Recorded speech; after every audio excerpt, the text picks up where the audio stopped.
నాగార్జున గారు శనివారం రోజు ఏ క్వశ్చన్స్ అయితే అడగాలనుకుంటున్నారో ఆ క్వశ్చన్స్ కామెంట్ బాక్స్లో కమెంట్ చేయండి. అండ్ మీ ఫేవరెట్ కంటెస్టెంట్స్కి ఎవరికి ఓటేస్తున్నారో కామెంట్ బాక్స్లో కామెంట్ చేయండి. Hello everyone, welcome back to Pen Box India channel. This is your Lakshmi. తమ్నైల్లో పెట్టినట్టు ఏంటబ్బా సీన్ అన్న ఫోటో పెట్టింది అని అనుకుంటున్నారా? అదేనండి, మన సీను 65 అన్న స్వీట్గా బిగ్ బాస్కి ఒక వార్నింగ్ ఇచ్చాడు కదా. ఏదైతే నువ్వు చెప్పిన ట్విస్ట్లన్నీ ఇప్పుడు ఏం పాటిస్తున్నావు అన్నట్టు, నో రేషన్ నో కెప్టెన్ అన్నావు, కానీ ఇక్కడేమో కెప్టెన్సీ కింద వచ్చి వాళ్ళని పెట్టేశాడు చీఫుల్లాగా. ఇప్పుడు రేషన్ అంటే ఫుడ్ ఎక్కసికంగా వస్తుంది, తింటున్నారు, ఫుడ్ వాల్యూ తెలియట్లేదు, ఒక్కొక్కరికి ఒక్కొక్క కర్రీ చేసుకుంటున్నారు, ఏంటిది అని అన్నట్టు ఒక షార్ట్ అయితే చేసి పెట్టాడు కదా. సో అది బిగ్ బాస్ మామ చూసినట్టున్నాడు. వెంటనే ట్విస్ట్ అయితే పెట్టేశాడు బిగ్ బాస్ హౌస్లో. ఫస్ట్ నుంచి అసలు వీళ్ళు ఒక ఫన్ జనరేట్ చేద్దాము అని మూడ్లోనే లేరు. ఒక కాన్ఫ్లిక్ట్ తెచ్చి కావాలని కొంచెం స్క్రీన్ స్పేస్ ఇద్దాము, అరుపులు గందరగోళాలు ఇవేం లేకుండా, మీరు నమ్ముతారో నమ్మరో టాస్క్ ఇచ్చేంత వరకు వెయిట్ చేస్తూనే ఉంటారు.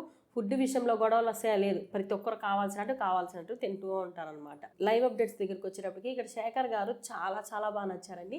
ఊరికే ఒక టీమ్ మెంబర్స్ అందరినీ, అంటే హౌస్ మేట్స్ అందరినీ కలిపి ఒక దగ్గర కూర్చోబెట్టి ఎవరెవరి ఒపీనియన్స్ ఏంటి అని షేర్ చేసుకోండి. కంటెస్టెంట్స్ మీద ఎవరైతే ఉన్నామో మనందరి మీద, అంటే వాళ్ళ గురించి మంచిగానే చెప్పారు కానీ చెడుగా అయితే ఏం చెప్పుకోలేదు. ఈవెన్ సోనియా కూడా విష్ణుప్రియ మీద అసలు అంత ఇదిగా ఏం లేకుండా చెప్పింది. కానీ ఇక్కడికి వచ్చేటప్పటికి నిఖిల్ కానీ పృథ్వీ చాలా ఎమోషనల్ అయిపోయారనమాట. అంటే అవుట్ ఆఫ్ ది బాక్స్ లాగా కొంచెం ఏడ్చేసేసారు. ఈవెన్ సోనియా కూడా అక్కడక్కడ కొంచెం ఎమోషనల్ అయినట్టే అనిపించేది. శేఖర్ గారు ఎందుకు నేను ఆయన సూపర్ అంటానంటే, ఆయన నోట్లో నుంచి వచ్చేటివన్నీ గోల్డెన్ వర్డ్స్ లాగే అనిపిస్తాయి. నబీలు శేఖరు డిస్కస్ చేసుకుంటూ ఉంటారనమాట. మాట్లాడుతూ ఉన్నప్పుడు నబీలు ఓం గారు నన్ను బ్రదర్ అని అనుకుంటున్నాడు అని అనుకున్నాను, బ్రదర్ అంటుంటే, కానీ నన్నే కాదు ఈవెన్ పృథ్వీనైనా లేకపోతే అభయ్నైనా ఎవరినైనా సరే you are my brother, I love you అనేసి వాళ్ళతోనే ఉంటాడు. ఆయన దగ్గర నేను ఇన్ఫ్లుయెన్స్ అయిపోతున్నానేమో, ఆయన నన్ను బాగా కంట్రోల్ చేసేస్తున్నాడేమో అని ఫీల్ అవుతున్నాను నేను అనేసి అని అన్నాడు. కానీ అక్కడ శేఖర్ గారు చెప్పారు, ఎంత బాగా చెప్పారంటే ఒకే ఒక మాట, ఆయనలో ఒక పెద్ద పొలిటీషియన్ ఉన్నాడు, నన్నే చూడు ఫ్రెండ్ అని మాట్లాడాడు, కానీ ఏం చేశాడు, నా మీదే ర్యాగింగ్ చేశాడు, మీరు అసలు రూల్స్ పాటించట్లేదు అంటాడు, నేను నిద్రపోయాను అంటాడు, లేకపోతే మీరు యాక్టివ్గా లేరని నన్నే హౌస్లో నుంచి పంపించేయాలని అనుకుంటున్నాడు. పక్కనే ఉండి ఎన్నిసార్లు చెప్పుండొచ్చు, కానీ నామినేషన్లో నన్ను తప్ప ఇంకొకరిని నామినేట్ చేయలేదు అన్నట్టు చాలా కొంచెం హర్ట్ అయినట్టుగా మాట్లాడారు. మళ్ళీ నబీల్కి చెప్తూ ప్రతి ఒక్కరికి ఒక రోజు వస్తుంది అన్నట్టు, నీకు ఒక టైం వస్తుంది, ఆ టైంలో నువ్వు ఏంటి అనేసి నిలబడి గట్టిగా చెప్పు, నీ పర్ఫార్మెన్స్ చూపించు, నువ్వు ఖచ్చితంగా చూపించగలుగుతావని మంచిగా అయితే నబీల్ని అయితే మోటివేట్ చేశాడు. నబీల్ కూడా ఎట్లున్నాడంటే, నాకు నచ్చితే ఎంతవరకన్నా పోతానన్నా, నాకు ఒక్కసారి నచ్చలేదంటే ఇంకా వాళ్ళకి నాకు ఇంకా కట్ అని పక్కన పెట్టేస్తాను అనేసి నబీల్ కూడా కొంచెం ఎమోషనల్గానే మాట్లాడాడు. ఇక్కడ శేఖర్ గారు ఇంకొక మాట అన్నాడు, ఎంత మంచి మాట అంటే నాకైతే చాలా బాగా నచ్చింది. ఇక్కడ అంటే బయట ఆడియన్స్ పల్స్ తెలిసినట్టు, నువ్వు ఇక్కడ గేమ్ ఆడావా ఆడలేదా అని ఎవ్వరు చూడరు, అంటే టాస్క్లు ఆడావా ఆడలేదా అని చూడరు, నీ క్యారెక్టర్ ఏంటి, నీ హ్యుమానిటీ ఏంటి అనేది ప్రతి ఒక్కటి చూస్తారు. అది చూసినప్పుడే నీ మీద ఒక అభిప్రాయం కలిగి వాళ్ళు నిన్ను ఉంచాలా వద్దనుకునేది కంటెస్టెంట్సే డిసైడ్, ఆడియన్సే నిన్ను ఉంచాలా ఉంచకూడదా అని ఆడియన్సే డిసైడ్ చేస్తారు. నువ్వు అవన్నీ పట్టించుకోకుండా నీ గేమ్ మీద నువ్వు కాన్సన్ట్రేషన్ చేసుకో అని చాలా మంచిగా అయితే చెప్పారు ఆయన. నిజం, ఇక్కడ బిగ్ బాస్ హౌస్లో జెన్యూనిటీ అనేది ఇంపార్టెంట్. నువ్వు ఫన్ చేసావా, లేకపోతే నువ్వు ఫౌల్ గేమ్ ఆడావా, చీటింగ్ ఆడావా, అదంతా సెకండరీ. నువ్వు టంగ్ స్లిప్ అవ్వకుండా, స్ప్లిట్ పర్సనాలిటీ లేకుండా కనుక గేమ్లో కానీ ఉన్నారనుకోండి, వాళ్ళని ఖచ్చితంగా ఆడియన్స్ ఎక్కడో దగ్గర కనెక్ట్ అవుతారు. వాళ్ళని ఎక్కువ రోజులు హౌస్లో చూద్దాం ఇలాంటి క్యారెక్టర్ని అనేసి కూడా ఇంట్రెస్ట్ చూపిస్తారు. సో ఫైనల్గా బిగ్ బాస్ అయితే ఒక పెద్ద ట్విస్ట్తో వచ్చేసాడు. ఏంటనుకుంటున్నారా, నలుగురు ముసుగు దొంగలు ఆల్మోస్ట్ మన బిగ్ బాస్ ఎవ్రీ సీజన్లో వస్తారనమాట. సో వీళ్ళైతే వచ్చేసారు. టిక్క కుదిరింది అనిపించింది నాకైతే. ఒక్కసారిగా వచ్చి మొత్తం ఫుడ్ తీసుకెళ్ళిపోయారు. అంతకుముందే హౌస్ మేట్స్కి ఏం చెప్పాడు, మీరు ఏ ఫుడ్ అయితే చేసుకున్నారో అంతా తెచ్చి లోపల పెట్టమన్నారు. సో వాళ్ళు పెట్టారు. అవి కాకుండా ప్రోటీన్ పౌడర్లు ఇవన్నీ ఉంటాయి కదా, మొత్తం ఇంచ్ బై ఇంచ్ ఆ 4 మెంబర్స్ వచ్చి చెక్ చేసేసి మొత్తం పట్టుకెళ్ళిపోయారు. పోతూ వచ్చి ఒక యాపిల్ ఒక బనానా లెక్క పెట్టి మనిషికి ఒక్కొక్కటి అయితే ఇచ్చి వెళ్ళిపోయారు. ఇంతలో హౌస్ మేట్స్ అంటే మనకు మళ్ళీ ఫుడ్ వస్తుందని కొంతమంది పనులు చేసుకోవడానికి స్విమ్మింగ్ పూల్లో దిగడం ట్రై చేశారు, కానీ ఎనర్జీ అయిపోతుంది, ఫుడ్ ఎప్పుడు వస్తుందో మనకు తెలియదు కదా, మీరు ఎవరు తినద్దండి, అది ఎత్తిపెట్టుకోండి, ఎవరు కష్టపడద్దని కూడా మాట్లాడుకున్నారు. సో ఈ టైంలోనే స్పేస్ ఒకటి లివింగ్ ఏరియా పక్కన ఉంటుంది కదా, ఆ స్పేస్లో కూర్చోమనేసి మ్యాన్షన్ రూమ్ లాగా అక్కడ కూర్చొని మాటలు కొట్టుకున్నారనమాట మంచిగా. అవి చేయమంటే బాగా చేస్తారు, బాగా. తర్వాత వచ్చాడు ట్విస్ట్. అంటే మీకు ఏమైనా తినాలనిపిస్తే పోయి తినేయండి, కుక్కలు తినాలనుకోండి, కక్కుర్తిలా తిన్నారు. తర్వాత బిగ్ బాస్ ఆట అనేది చూపించేశాడనమాట. సేమ్ క్లేన్స్ వారీగా డివైడ్ చేసి ఒక్కొక్క క్లేన్కి ఇంత రేషన్ ఇంత టైం అన్నట్టు చెప్పేశాడు. యష్మి నైనిక వీళ్ళకి, యష్మికి ఎక్కువ టైము, నైనికాకి కొంచెం తక్కువ, నిఖిల్కి చాలా తక్కువ అన్నట్టు. లోపలికి వెళ్ళాక అసలు ఇక్కడ కూడా మనం ఆలోచించాల్సింది, బాగా తీసుకున్నారు ముగ్గురు, టక తీసుకున్నారు ఏమేమి కావాలో. నైనిక మెయిన్ ఇంగ్రీడియంట్ ఆయిల్ మర్చిపోయింది, సో తనకి నెక్స్ట్ బిగ్ బాస్ ఇచ్చిన 10 సెకండ్స్లో మంచిగా క్యాచ్ చేసింది, ఆయిల్ తీసుకొని వచ్చేసి. చికెన్ కోసం ఆ యష్మి ఏడుపమ్మ, అందరికీ చికెన్ అంటే ఇష్టం ఉంటుంది కానీ మరీ అంత ఉంటుంది అనుకోవాలా. ఆ 10 మినిట్స్ ఇచ్చి వాళ్ళనైతే బతికిచ్చేసాడు. కంటెస్టెంట్స్కి ఫుడ్ వచ్చేసింది అనేసి ఫుల్ ఆనందపడిపోతున్నారు కదా, అంత సీనే లేదు అక్కడ. ఎందుకంటున్నారా, అక్కడికి వచ్చాక ఇంకొక ట్విస్ట్ అనేది పెట్టాలి కదా, ఆ ట్విస్ట్ అయితే సూపర్గా పెట్టేశాడు బిగ్ బాస్. ఎవరైతే టాస్క్ ఆడి విన్ అయితే వాళ్ళకి మాత్రమే ఆ ఫుడ్ అనేది వస్తుంది అనేసి. సో ఇక్కడ ముగ్గురికి సిమిలర్గా ఒక ఇది గేమ్ పెట్టేశాడు. ఆ గేమ్ పేరు వచ్చి లేబాన్ పిజ్జా అంట. దాని మీద నిమ్మకాయలు పెట్టేసి చిన్నపిల్లలు వీడియో గేమ్లు ఆడతారు కదా, అలాగా చిన్న గోళీలతో అలాంటి గేమే. ఇందులో వచ్చి యష్మి టీం విన్ అయ్యారు. యష్మి టీంకి సేమ్ ఆల్మోస్ట్ ఎప్పుడో వీళ్ళే ఆడతారు, పృథ్వీ, అభయ్ వీళ్ళు బాగా ఆడారు, టెక్నిక్ తెలుసుకున్నారు. మన మణికంఠ బరువు ఎత్తలేడు కదా, సో కొంచెం కష్టం అనిపించింది వాళ్ళకి, లేకపోతే ఇద్దరు జెంట్స్ కాబట్టి వాళ్ళే గెలుస్తారు అనుకున్నా నేను.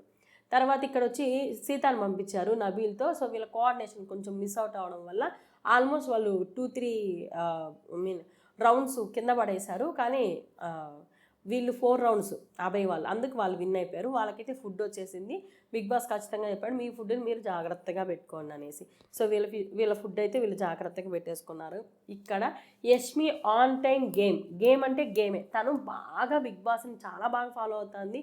రూల్స్ కానీ ఇందులో నుంచి ఇంకేదైనా కంటెంట్ బయట తీసుకురావాలి అన్న ఒక ఆలోచనతోనే ఉంది. కానీ వీళ్ళు ఏడుపులేంది, మనకు ఫుడ్ లేదు, మన ఎమోషనల్గా వీక్ అయిపోతున్నారు. అసలు నిజంగా వీళ్ళు ఎమోషనల్గా వీక్ అవుతున్నారా, లేదా ఈ ఎమోషన్ అనే దానివల్ల సింపతి గెయిన్ చేసుకోవచ్చు అనేసి ఏమన్నా డ్రామా వేస్తున్నారో నాకైతే అర్థం కావట్లేదు.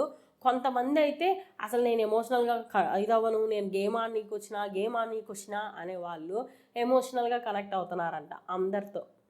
ఆ సోనీ ఏడ్చిన ఏడుపు నాకైతే ఖచ్చితంగా అది ఫేకా రియలా అని అయితే మాత్రం అర్థం కాలేదు. ఫేకే అని అనిపిస్తుంది. బయట అంత సోది మాట్లాడామా, ఇక్కడ లోపలికి వచ్చి ఏడవడం ఏంది, అందులో ఆమెకు ఆ ఫ్రెండ్స్ ఉన్నారనేసా, అదైతే అర్థం కాలేదండి. సో సెకండ్ టాస్క్ అయితే ఇచ్చేశాడు ఎవరికి, ఈ నైనికా టీంకి, నిఖిల్ టీంకి, అంటే కెరటంకి, అంతులేని వీరులకి విన్ అవ్వడానికి ఒక ఛాన్స్. అంటే వాళ్ళు ఫుడ్ తినాలి కదా అని వీళ్ళకైతే కొన్ని ఇంగ్రీడియంట్స్ యాక్షన్ రూమ్లో పెడతారు. ఆ ఇంగ్రీడియంట్స్లో మేము చెప్పినట్టు తీసుకురావాలి అన్నట్టు. సో ఇక్కడ యాక్చువల్గా నిఖిల్ ఎల్లుంటే విన్ అయిపోయి ఉంటాడు, ఎందుకంటే పర్సనాలిటీ. ఇక్కడ సీతాని కాకుండా నబీల్ని పంపించున్నా బాగుండేది, కానీ సీతానే పోయింది. నిఖిల్ నేను వెళ్తానరా అంటే మణికంఠ ఒక మాట అన్నాడు, అది నచ్చలేదు నాకు ట్రస్ట్ లేదు నీ మీద, I don't have a trust, నేనే వెళ్తా గేమ్కి అని అంట. అసలు ఆ మాట ఎందుకు అన్నాడో అర్థం కాలే. ఆ మాట అనుకుండా లేదు నేను ఆడాలి, నామినేషన్లో ఉన్నాను, నేను వెళ్ళాలి అని అనుకొని ఆడుంటే బాగుండు. ఈయనైతే అసలు ఒక్కొక్క దగ్గర మణికంఠని చూస్తే పోతాడు పక్కన వాళ్ళని ఇలా అంటాడు, వాళ్ళ దగ్గర ఇన్ఫర్మేషన్ రాబట్టాలంటాడు, ఆ ఇన్ఫర్మేషన్ ఆరాకొరా తెలుసుకుంటాడు, ఆ పర్సన్ మీద ఒక ప్రాస్పెక్టివ్ ఒక ఒపీనియన్ పెట్టేసుకుంటాడు, దాన్ని టైంలో చూపిస్తాడు. ఇది ఆయన పర్సనాలిటీ. ఈ గేమ్లో వచ్చి Nikhil team Nainika team participate చేస్తారు కదా. సో ఇందులో నైనికా టీంకి 3 పాయింట్స్, నిఖిల్ టీంకి 2 పాయింట్స్ వస్తాయి. మైదా తెమ్మంటే మణికంఠ కరెక్ట్గా తెచ్చాడు. తర్వాత ఇంకోటి వచ్చి చనాదాల్ అంటే శనగపప్పు సీత కరెక్ట్గా తెచ్చింది. తర్వాత బొరుగులు తెమ్మంటే ఇద్దరు బొరుగులు తెచ్చారు, కానీ క్వాంటిటీ ఎక్కువ తేవడం వల్ల సో ఇద్దరికి 0 పాయింట్స్ వచ్చేసాయి. తర్వాత మిర్చి బజ్జీ చేయడానికి కావాల్సిన ఐటమ్స్ అన్ని తేండి అని అంటే సీత తెచ్చింది. టమోటాస్లో యాపిల్ తెమ్మన్నప్పుడు నిఖిల్ తెచ్చాడు, నిఖిల్ విన్ అయ్యాడు. అని నెయ్యి తెమ్మన్నప్పుడు సీత నెయ్యి తెచ్చింది, మణికంఠ కొబ్బరి నూనె తీసుకొచ్చాడు. సో ఇక్కడ ఒక కాన్ఫ్లిక్ట్ అయితే జరిగింది. నేను సిమిలర్గా తెచ్చాను కదా, సో నాకు ఇవ్వచ్చు కదా పాయింట్ బొరుగులని. ఇక్కడ క్లియర్గా మణికంఠ 290 గ్రామ్స్ ఇచ్చాడు. తను ఎవరు ఈ అమ్మాయి సీత వచ్చి 300 గ్రామ్స్ తెచ్చింది, 300 అబో. సో ఇక్కడ 260 గ్రామ్స్ ఉన్న పాయింట్ ఇచ్చేసి ఉండొచ్చు, 290 ఎందుకనేసి యష్మి తెలివిగా 0-0 ఇచ్చింది.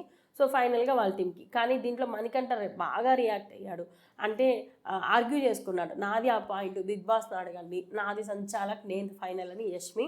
సో పాయింట్ వాళ్ళకి ఇచ్చేసింది, ఏడ్చేసింది తను కూడా. ఎందుకంటే ఇక్కడికి వెళ్తే ఇక్కడ ఆల్మోస్ట్ 5 మెంబర్స్ తింటారు, అక్కడ ఇద్దరే కదా అనేసి. సో ఫైనల్గా నిఖిల్కి మన మణికంఠకి బిగ్ బాస్ అయితే రాగి జావ చేసుకోమనేసి రాగి జావ పిండి ప్యాకెట్లు అయితే పంపించారు. ఆ తర్వాత స్టార్ట్ అయిందండి ఎమోషనల్ డ్రామా. వీళ్ళు అసలు డైటింగ్లే చేయనట్టు, వీళ్ళకి ఫుడ్ అంటే ఇంకా బిగ్ బాస్లో చంపేస్తాడు నెక్స్ట్ లెవెల్, ఇంకా చచ్చిపోతాం మనం ఈరోజు ఫుడ్ తినకపోతే. అదేం జరగదు కదా, బిగ్ బాస్ ఏదో ఒకటి పంపిస్తాడు కదా. ఆ పంపించేలోపు సీత ఏడుపు, ఈ అమ్మాయి ఎవరు సోనీ ఏడుపు, విష్ణుప్రియ ఏడుపు. ఏంటి వాళ్ళ పరిస్థితి, వాళ్ళిద్దరికి ఫుడ్ మేము షేర్ చేస్తాం.